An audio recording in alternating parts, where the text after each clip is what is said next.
Yeah. Okay, what have we got here? Caitlin, Joel, Keegan, and Bronte, please.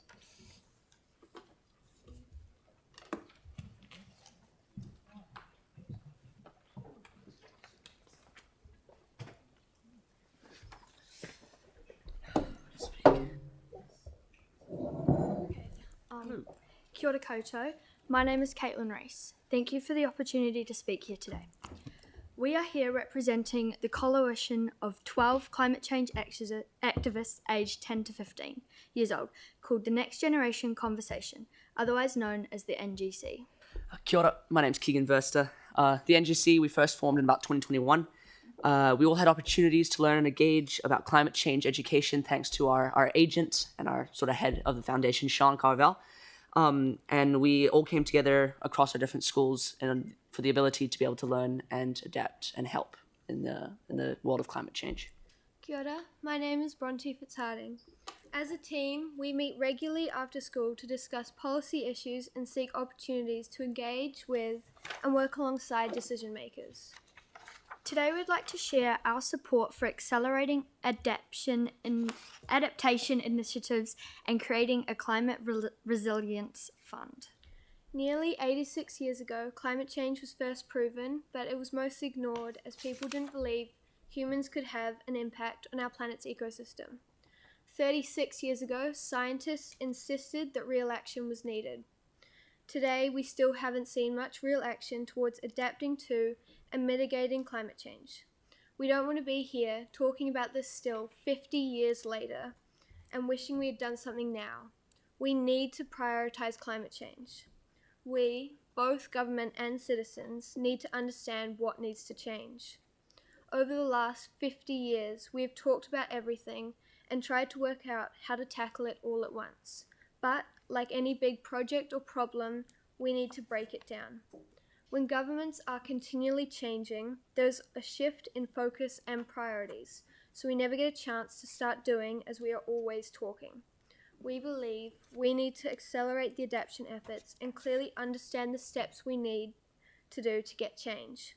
We need to prioritize them, and then we need to break it down into actions. The NGC supports creating a climate resilient fund. As suggested through taxes, we can get 16 cents a week from all working people in Christchurch. At 16 cents per week and approximately 233,000 working people, it gives us close to $2 million in the first year. We were only 12 kids who can educate our families, friends, and communities, but imagine the power if you educate through all schools and all children are advocates of the plan and fund. If you speak in our language with us and for us and show us you are committed to real change, I can guarantee you there won't be a child who won't advocate for this. As I like to put it, failure to prepare is preparing to fail. There's no better statement to summarize the importance of accelerating adaptation efforts and creating this climate fund. Despite speaking for youth alike, the NGC accepts intergenerational equity as a core value, and by implementing these two focuses, not only do we guarantee our children and young people a strong future in the event of a major climate event, but we also guarantee coverage for our adults and older generation in their assets and properties. For youth specifically, this is not just insurance. This is akin to a university fund for your child, or taking action and initiative in not just your life, but theirs as well. This is understanding just how paramount a meager 16 cent savings is in giving our young people a life exempt of climate-based problems. With these implementations, we aren't just preparing for success, we are preparing for the greater future. We believe in the importance of accelerating adaptation efforts and creating a climate change resilient fund is crucial. We need to act to protect communities and build trust and resilience. We need to work all together to accelerate adaptation efforts. By making a dedicated fund is important, as well as it will provide the necessary financial support to vulnerable communities during climate change-initiated disasters. Again, thank you for your time. Do you have any questions or comments? Okay, you've got a couple. Tyler had his hand up first, and then Mel. Sorry, guys. Kia ora, guys. How are you? Yeah, good, how are you? Yeah, And that's not my question, Mr. Mayor. That's it. Right, I'm just, Melanie? just I'm just keeping your seat warm at the moment, but I wanted to know if you have any initiatives in mind around climate resilience outside of what the funding options are and what you proposed.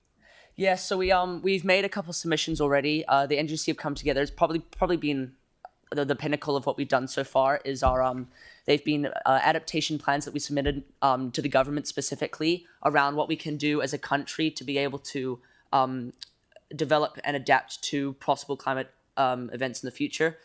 We've based them around Cyclone Gabriel and possible events that could happen, and a lot of research that has come from the New Zealand community as well as the wider community around the world.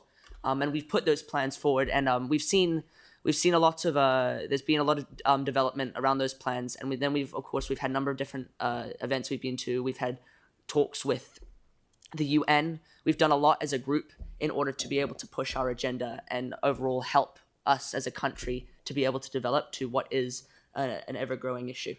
Cool. And Melanie, please. Great, send them to me. Thanks. Just very short. Thank you for coming in. You use the phrase intergenerational equity, and there seems from when I hear different people use that phrase, they have different meanings behind it. I was wondering what you mean when you say that. So intergenerational equity, as the group puts it, is the ability to be able to give what us as children need and as the adults, what we are able to do for each other and what we're able to give each other in order to help us in the future. So in the event of a climate event, in the climate change event such as Cyclone Gabriel, there'll be problems for both sides of the coin. So there'll be problems for us as the adults, as the main breadwinners and the people who have to be able to run our households and pay for everything that we do in our lives. And then of course as children who will be out of homes, will be out of places to live, food, warmth, just basic survival needs that kids wouldn't be able to contribute for themselves. They'd look to their parents and adult caregivers to help. So intergenerational equity is our definition of that is giving what you need and giving what we need at the same time and being able to come together to help each other. Thank you very much. Thank you for coming in. Thank you. Righty ho. Lynn, please.